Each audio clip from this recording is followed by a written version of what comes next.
welcome back to Mommy's Budget. So today I'm going to be showing you how I plan to use this snack dispenser.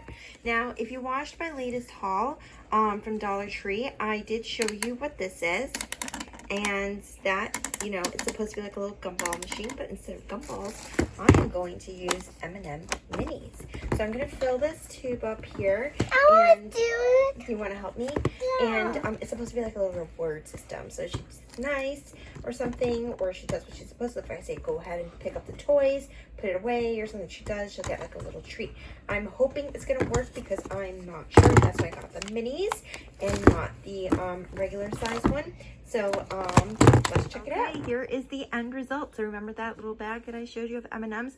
All of it went in here, and this is what it looks like. So what does it look like when I, you know, I'm a little when nervous. you turn it around. Ah, there it goes. M&M's. Isn't that the cutest? Like you can have one each and every day. Yeah, it's limited. Okay, so this is a really great little idea. You know, just to have as a dispenser. You don't have to have gumdrops in here or anything. So I absolutely love the way this turned out, and you know, just some ideas on what you can do. So I'm gonna pry this away from the little ones because they want the chocolate. All right, and have a great day. Don't forget to subscribe to my channel. Bye.